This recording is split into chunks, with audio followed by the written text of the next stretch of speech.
سپاس فراوان از استودیو نیروان که با حمایت مالی و مشاوره‌ای خودش امکان ادامه پادکست دنجپاد رو برای ما فراهم کردن. ما از این حمایت بی نهایت قدر دانیم و امیدواریم که بتونیم این پادکست رو با کیفیت بالاتر و محتوای جذابتری به شما ارائه بدیم.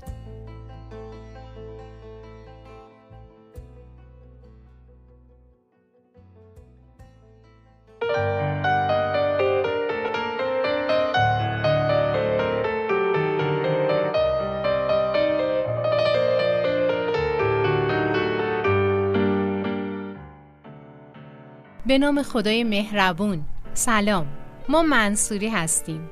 من سپیده، منم سیمین. امروز اومدیم با اپیزود 17 از دنجپاد.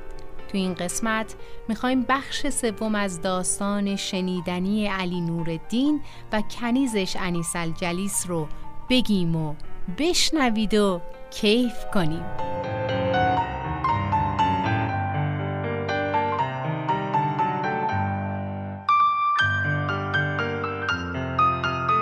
اما طبق روال همیشگی دنجپاد که خلاصه ای رو از قسمت قبل میگیم و میریم سراغ ادامه داستان تو اپیزود جدید، این دفعه هم همین کار رو میکنیم. ولی من خواستم یه پرانتزی رو اینجا باز کنم و خدمت دوستانی که تازه با ما همراه شدن و مشتاق هستن اپیزودهای قبلی ما رو کامل بشنون عرض کنم که در یوتیوب، کست باکس و شنوتو میتونید اپیزودهای دنجپاد رو از 0 تا اکنون بشنوید و لذت ببرید.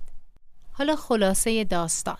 تو اپیزود قبلی داستان از این قرار بود که علی نورالدین به خاطر عیاشی‌های فراوانش تمام مال و اموالش را از دست داد و هیچ کدوم از رفیقاش حاضر به کمک کردن به اون نشدن و اون مجبور شد کنیزش انیس الجلیس رو به بازار بردهداری ببره و علی‌رغم میل باطنیش به فروش بذاره.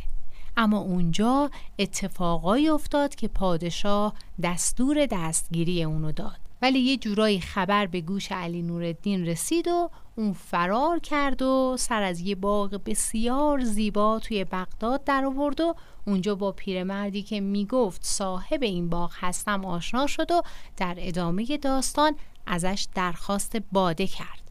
اما بریم که قسمت بعدی این داستان و ماجراهای این جوان و کنیزش رو با صدای سیمین بشنویم.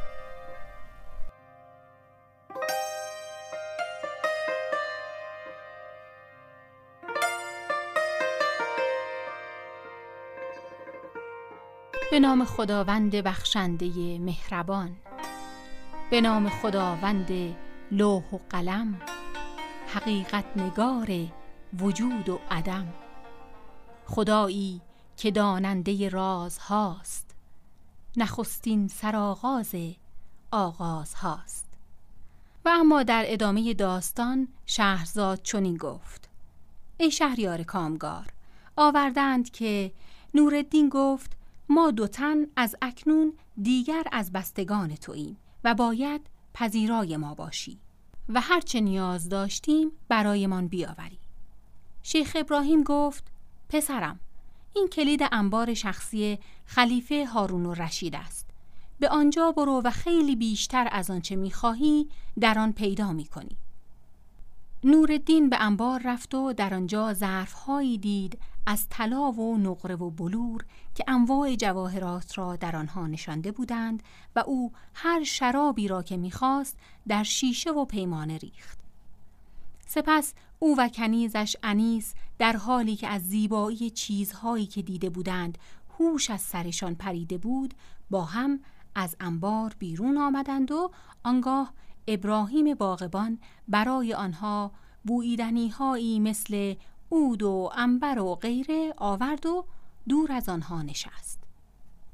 علی و انیس شاد و خندان به خوشگذرانی پرداختند تا باده بر آنها چیره گشت و چهرهشان گل انداخت و چشمهایشان غزلخوان و شعورشان پریشان شد. شیخ ابراهیم با خود گفت چرا دور از آنها نشستم؟ چطور است پیش آنها بروم و تازه دیگر کی این گونه پا می دهد که آدم در حضور این دو که عین ماه آسمان زیبا هستند بنشیند. بنابراین برخاسته به طرف آنها رفت و گوشه ایوان نشست. نورالدین به او گفت: آقای عزیز، جان من، بیا پیش ما بنشین. ابراهیم باغبان پیش آنها رفت. نورالدین جامی پر کرد و نگاهی به پیر ابراهیم نمود و گفت: بنوش تا مزه آن را بچشی. ابراهیم گفت: پناه میبرم به خدا، من 13 سال است این کار را نکردم. نورالدین چنان رفتار کرد که گویی حضور او را فراموش کرده است و جام را نوشید و خود را روی زمین رها کرد و وانمود کرد که مست شده است. در این موقع انیس الجلیس نگاهی به ابراهیم کرد و گفت: ابراهیم، میبینی این مرد با من چه میکند؟ ابراهیم باغبان گفت: چه میکند؟ انیس جواب داد: همیشه این گونه است. مدت کوتاهی باده می نوشد و بعد می خوابد و مرا تک و تنها رها می کند و دیگر همدمی ندارم. وقتی آواز می خوانم چه کسی گوش بدهد؟ شیخ ابراهیم که با شنیدن حرفهای دلنواز او تمام وجودش به سوی او کشیده می شد گفت: در چنین زمانی حتما باید آدم همراه و همدم داشته باشد. بنابراین کنیز جامی پر از باده و نگاهی به شیخ ابراهیم کرد و گفت: تو را به جان من این را بگیر و بخور و دست مرا پس مزن. با پذیرفتن آن دل مرا به دست آور. شیخ ابراهیم دستش را پیش برد و جام بگرفت و نوشید. دختر دوباره آن را پر کرد و به دست او داد و گفت: سرورم، باز هم شراب هست که بنوشی.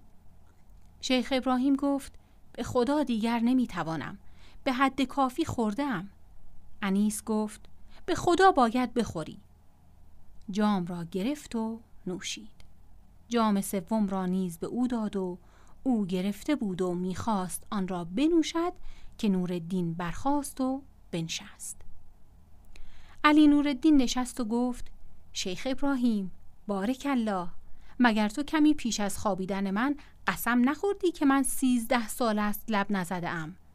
پیر ابراهیم با شرم و کمرویی گفت: به خدا من گناهی ندارم، این بانو به من اصرار کرد.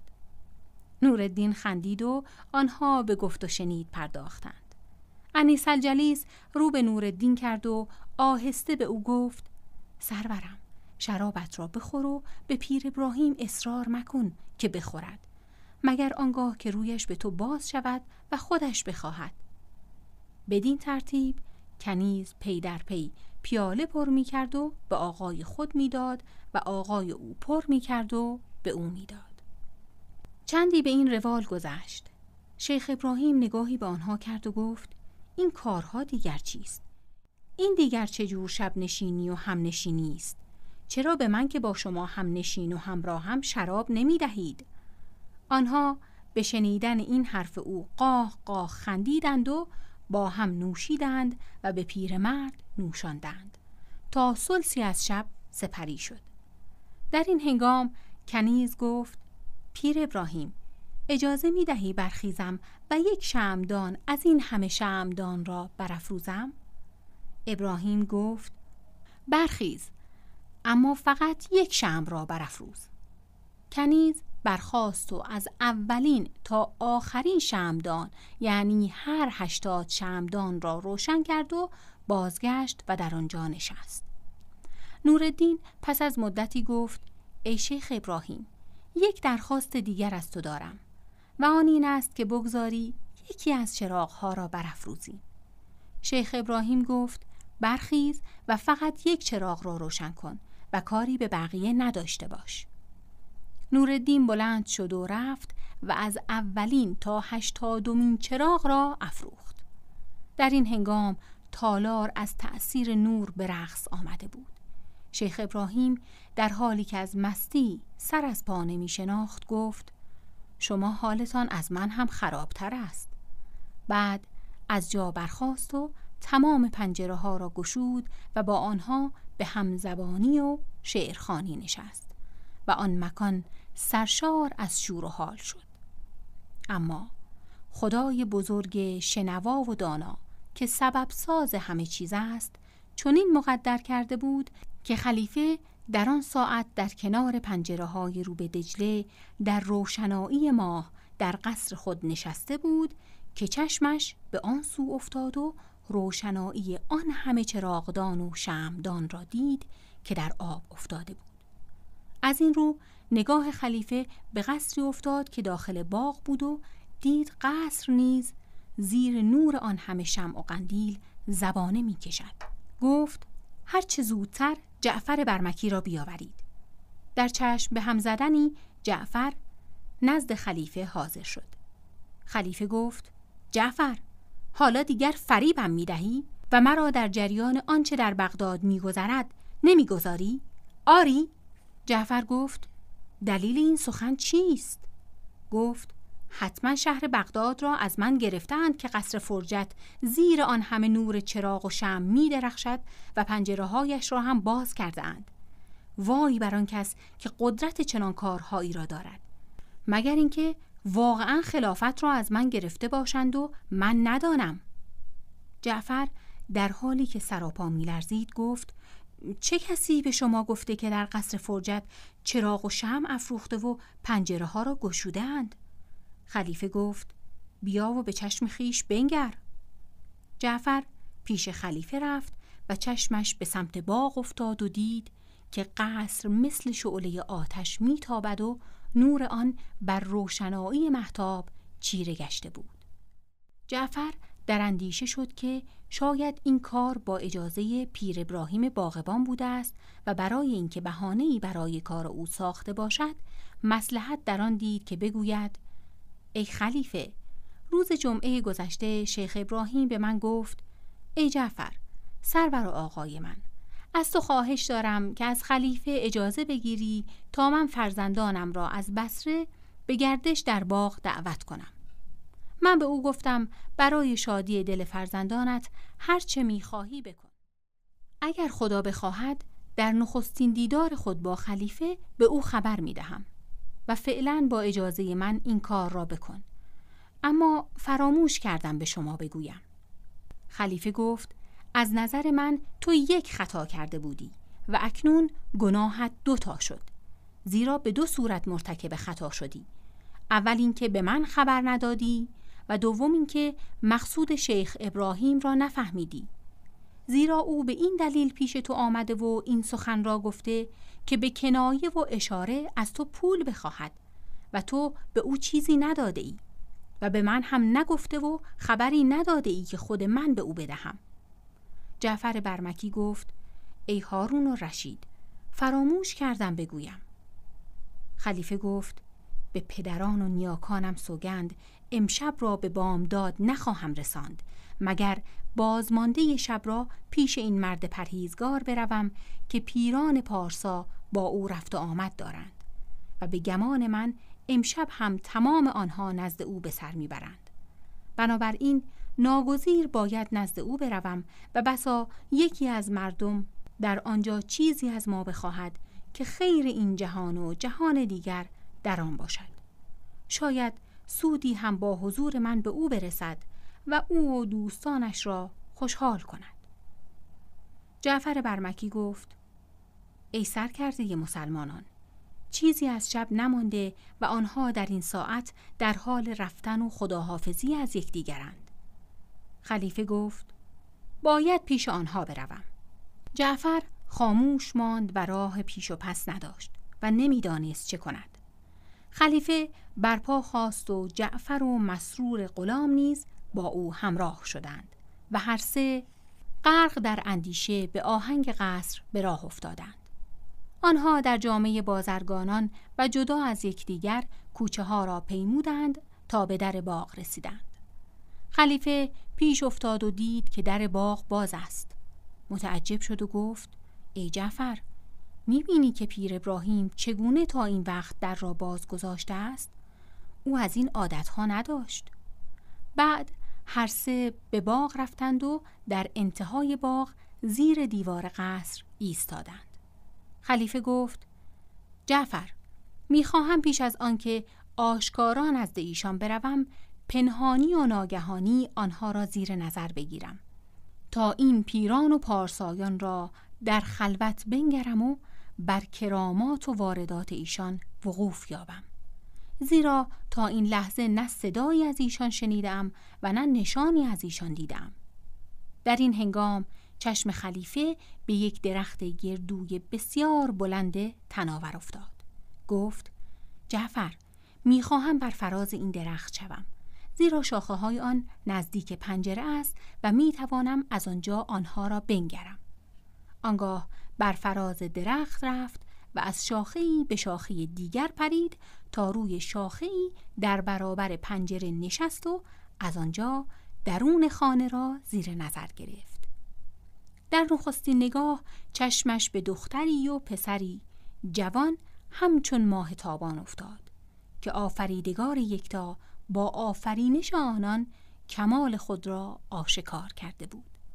آنگاه پیر ابراهیم باغبان را دید که نشسته و پیمانه در دست گرفته می گفت: ای زیبا، میگساری بی نغمه و نوا کار ناروا و باد هواست. خلیفه به دیدن این رفتار از پیر ابراهیم عرق شرم و خشم بر چهره‌اش نشست و فرود آمد و گفت: ای وزیر، از کرامت‌های پرهیزگاران چیزی دیدم که تا همین امشب ندیده بودم. حالا نوبت توست که از بالای این درخت بنگری که از برکت پرهیزگاران بی نصیب نمانی. جعفر با شنیدن سخنان خلیفه در کار خیش متحیر ماند و بالای درخت رفت و چشمش به نورالدین، پیر ابراهیم و کنیز افتاد و پیر ابراهیم جامی در دست داشت که جعفر به دیدن آن مرگ خیش را به عیان دید. آنگاه از درخت فرود آمد و خلیفه گفت: ای جعفر، شکر خدا را که ما را از پیروان ظاهر شریعت مطهر قرار داد و ما را از شر افسونهای شیطانی طریقت ریاکاران برکنار داشت. اما جعفر از شرم سخن نمی گفت. آنگاه خلیفه نگاهی به جعفر کرد و ادامه داد: به نظر تو چگونه است ببینیم این کسانی که به اینجا آمده اند که هستند؟ کی آنها را به قصر من راه داده و به راستی تا کنون کسی به زیبایی و قد و قامت و رعنایی این پسر و دختر ندیدم. جعفر که امید بسیار به خرسندی و قبول خلیفه داشت گفت: عین حقیقت است ای سرور من. خلیفه در ادامه گفت: ای جعفر، بیا با هم روی شاخه‌ای برویم که برابر پنجره آنهاست و تماشایشان کنیم. هر دو از درخت فراز رفتند و به نظاره نشستند.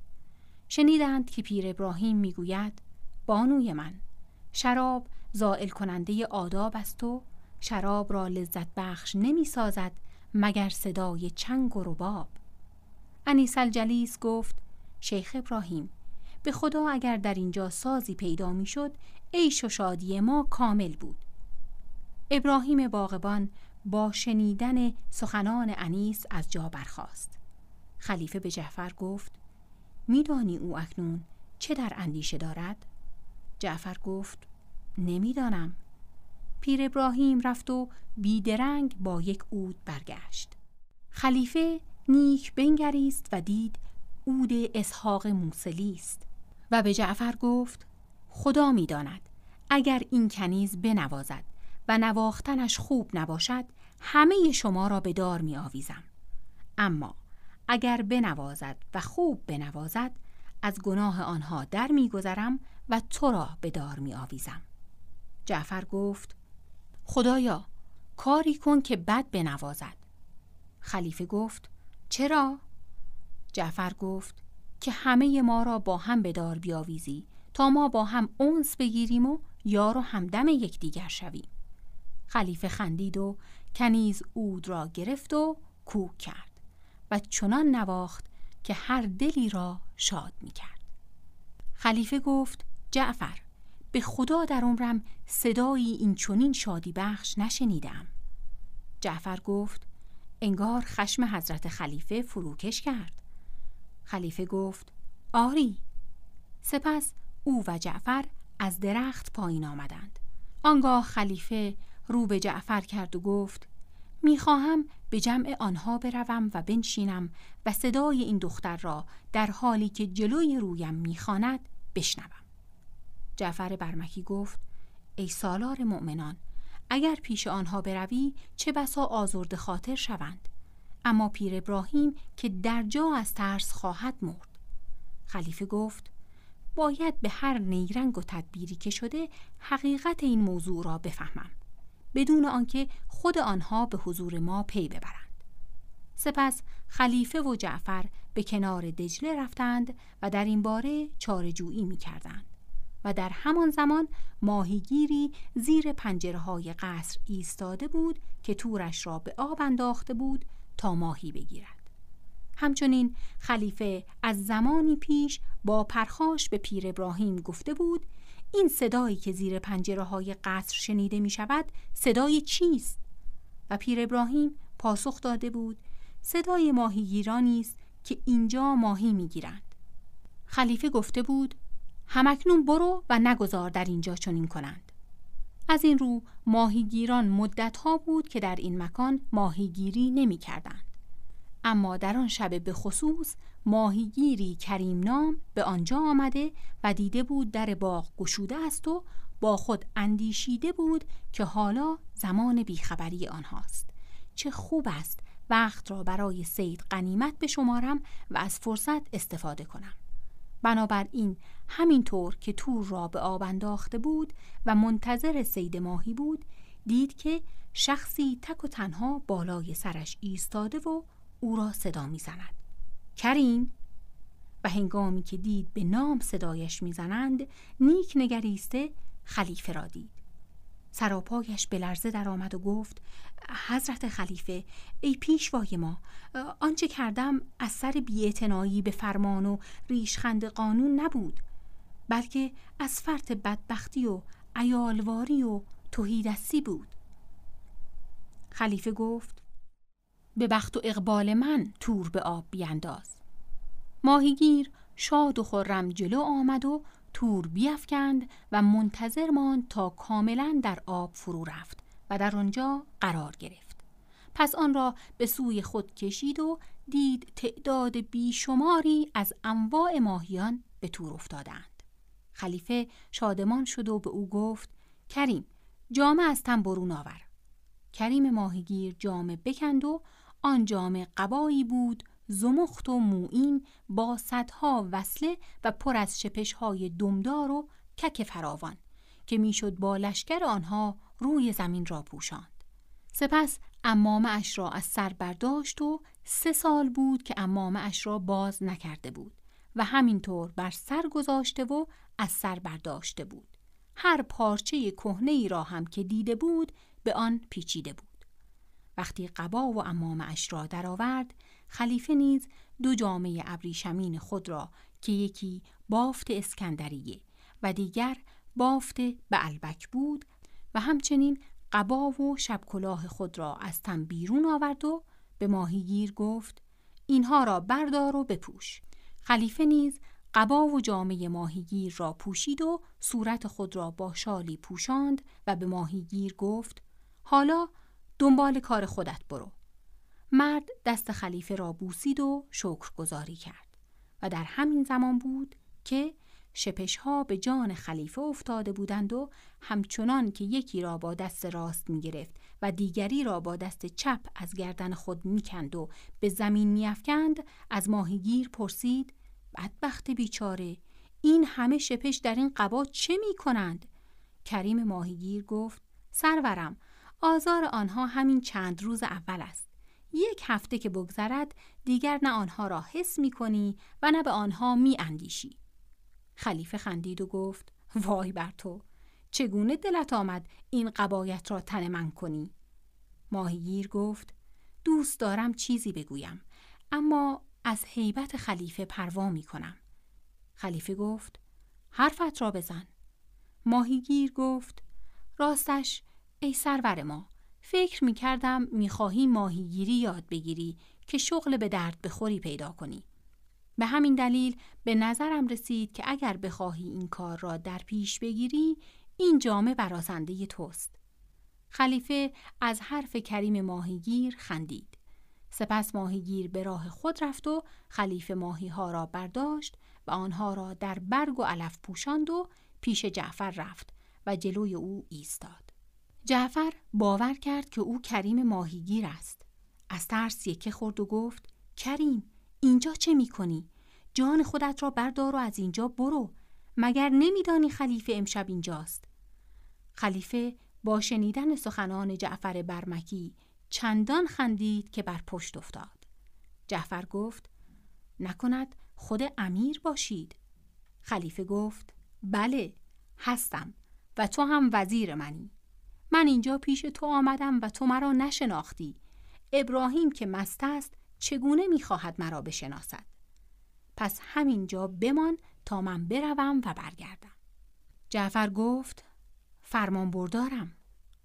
آنگاه خلیفه به سوی در قصر رفت و در زد. شیخ ابراهیم بلند شد و گفت: کیست؟ خلیفه گفت: پیر ابراهیم، در بگشا، منم. ابراهیم پرسید: خب حالا کی هستی؟ خلیفه جواب داد: کریم ماهیگیرم. شنیدم در اینجا مهمانی داری، گفتم برایت ماهی بیاورم که خیلی مزه می‌دهد. اتفاقاً نورالدین و کنیز او ماهی بسیار دوست می‌داشتند و همین که اسم ماهی شنیدند شادمان گشته گفتند: سرور من، باز کن و او را با ماهی پیش ما بیاور. شیخ ابراهیم در بگشود و خلیفه در جامه ماهیگیر وارد شد و پیش از هر چیز سلام کرد و پیر ابراهیم به او گفت: خوش آمدی ای دزد راهزن. ماهی را که آورده ای به ما نشان بده. علی و کنیز او آنها را دیدند که چنان تازه اند که هنوز جان و جنب و جوش دارند. کنیز گفت: سرور من، به خدا ماهی های بسیار خوبی است. ای کاش بریان شده و برشته بودند. شیخ ابراهیم گفت: به خدا سوگند که راست میگویی. بعد رو به خلیفه کرد و گفت: ای ماهیگیر، کاش این ماهی ها را بریان می کردی و می آوردی. بلند شو، آنها را بریان کن و بیاور. خلیفه گفت: به روی سرم، آنها را بریان می کنم و می آورم. به او گفتند: فقط شتاب کن و زود بریان کرده بیاور. خلیفه برخاسته برفت تا خود را به جعفر برمکی رساند و به او گفت: جعفر، اینها ماهی بریان شده خواستند. جعفر گفت: حضرت خلیفه، بیاور تا آنها را بریان کنم. خلیفه گفت: به خاک پدرانم قسم که جز من هیچ کس نباید ماهی ها را بریان کند. آنگاه خلیفه به کلبه باغبان رفت و در آنجا گشت و همه چیزهایی را که برای بریان کردن ماهی ها نیاز داشت، حتی نمک و آویشن و چیزهای دیگر در آنجا یافت.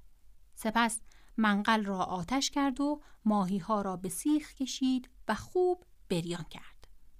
آنگاه آنها را روی برگ موز نهاد و لیمو از باغ چید و روی ماهی ها گذاشت و آنها را در برابرشان قرار داد.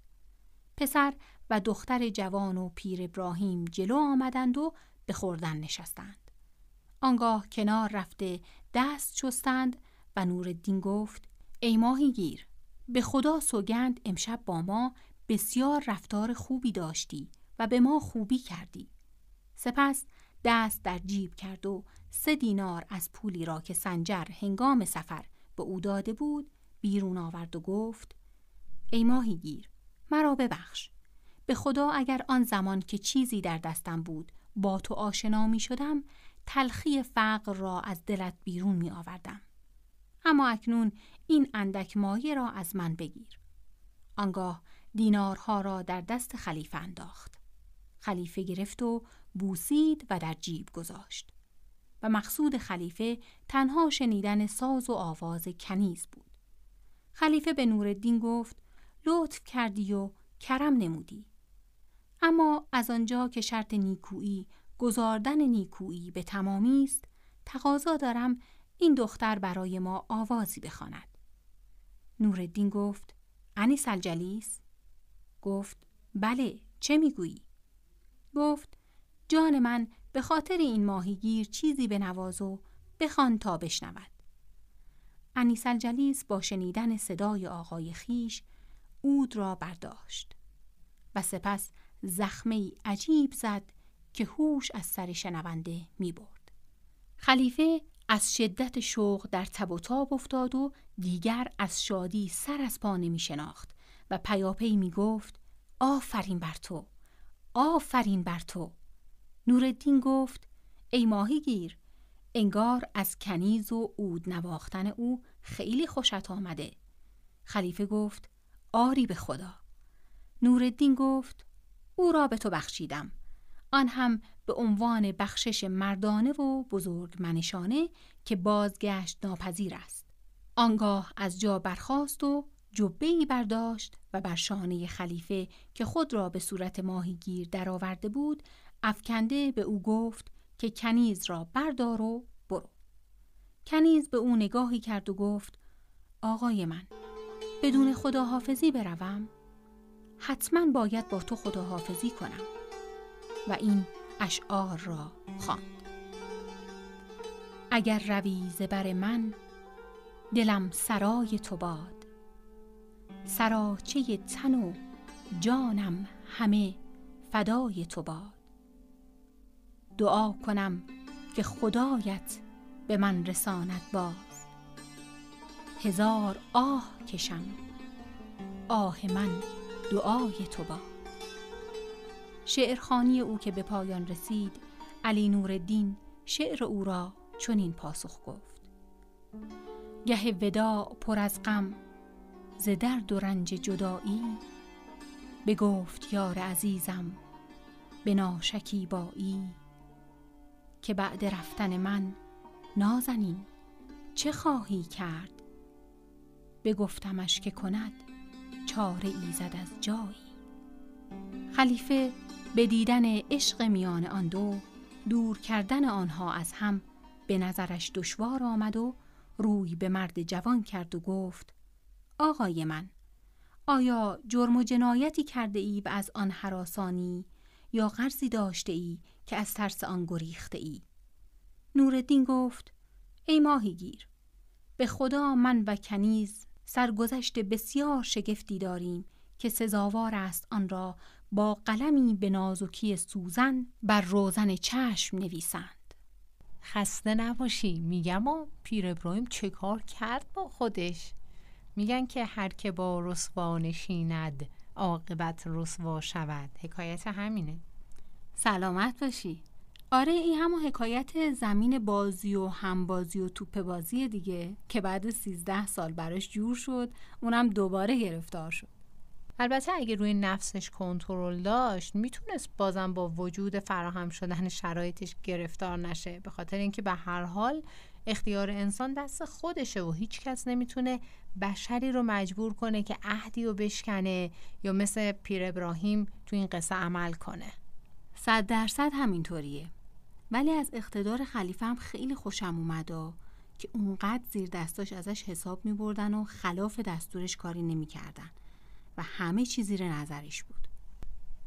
حالا جدا از اینکه روند داستان چیه و شخصیتاش کیا هستن، من نظرم اینه که اگه آدم زاویه دیدش رو بتونه توی هر مسئله‌ای تغییر بده، میتونه نکات آموزنده اون موضوع رو در بیاره. مثلا توی این داستان جدا از اقتداری که تو بهش اشاره کردی، یه موضوع دیگه‌ای هم بود که تدبیر و سیاست خلیفه رو نشون میداد و حداقل توی این داستان بدون اینکه بفهمه موضوع چیه حکم صادر نکرد.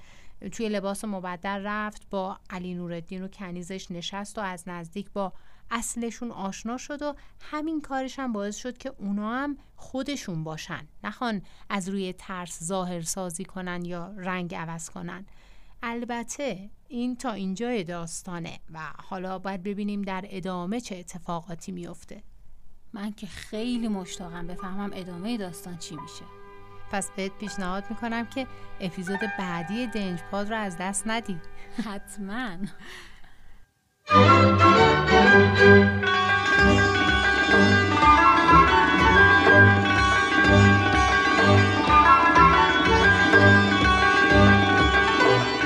این اپیزود که شنیدید اپیزود 17 از دنجپاد بود. خدا رو شکر برای بودنتون. تو قسمت بعدی با بخش 4 از داستان علی نورالدین و کنیزش برمیگردیم. تا جمعه بعد، خدا نگهدار.